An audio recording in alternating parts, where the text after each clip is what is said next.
ಮಾಧ್ಯಮದ ಸ್ನೇಹಿತರುಗಳು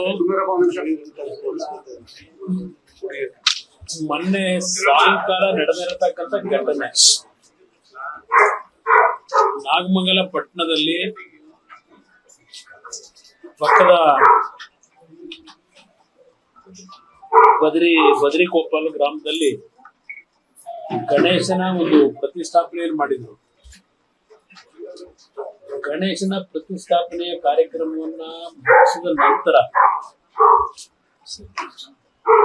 ಮೆರವಣಿಗೆ ಮುಖಾಂತರ ಗಣೇಶನ ಒಂದು ವಿಸರ್ಜನೆ ಮಾಡತಕ್ಕಂತ ಒಂದು ಕಾರ್ಯಕ್ರಮ. ಈ ಕಾರ್ಯಕ್ರಮದ ಬಗ್ಗೆ ಇಲ್ಲಿ ರವಿ ಅಂತ ಹೇಳಿ PSI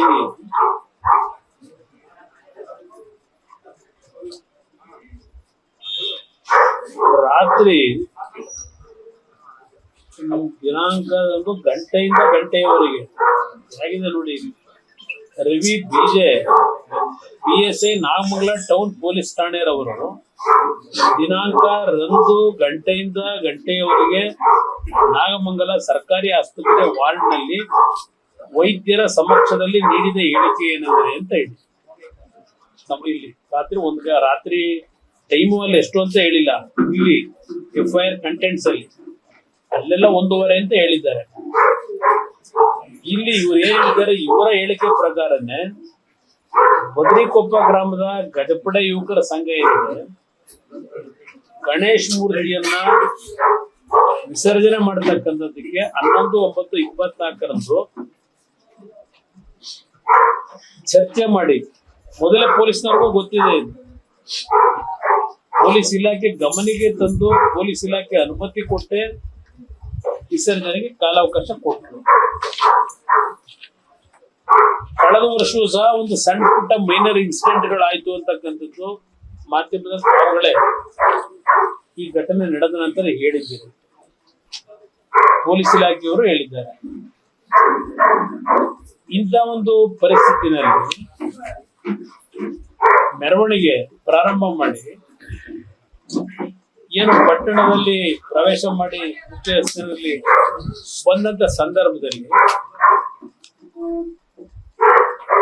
ಪಟ್ಟಣದಲ್ಲಿ ಇರ್ತಕ್ಕಂಥ ಮತ್ತೊಂದು ಸಮಾಜದ ಒಂದು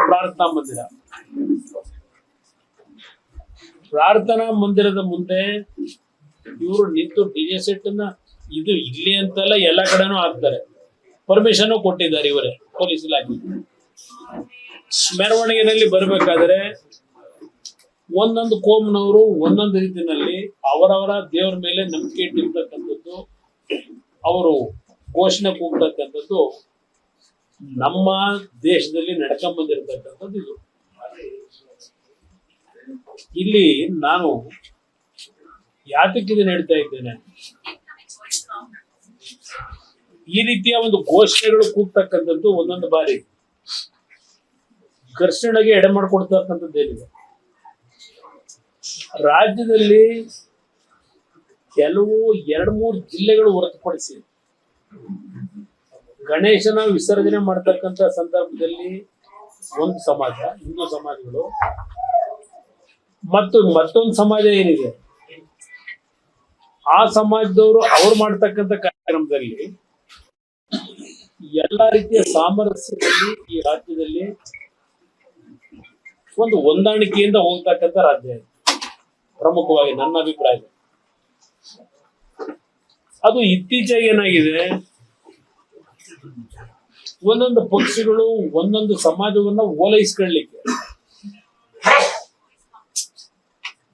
ಅವರುಗಳ ಮೇಲೆ ಪ್ರಭಾವ ಬೀರ್ಲಿಕ್ಕೇನೋ ಇತ್ತೀಚೆಗೆ ಬಹಳ ದೊಡ್ಡ ಮಟ್ಟದಲ್ಲಿ ಒಂದು ರೀತಿಯ ದ್ವೇಷದ ರಾಜಕಾರಣವನ್ನ ಮನಸ್ಸಿನಲ್ಲಿ ವಿತರಿಸ್ತಕ್ಕಂಥದ್ದು ನಡೀತಾ ಇರೋದು ನೋಡ್ತಾ ಇದ್ದೆ.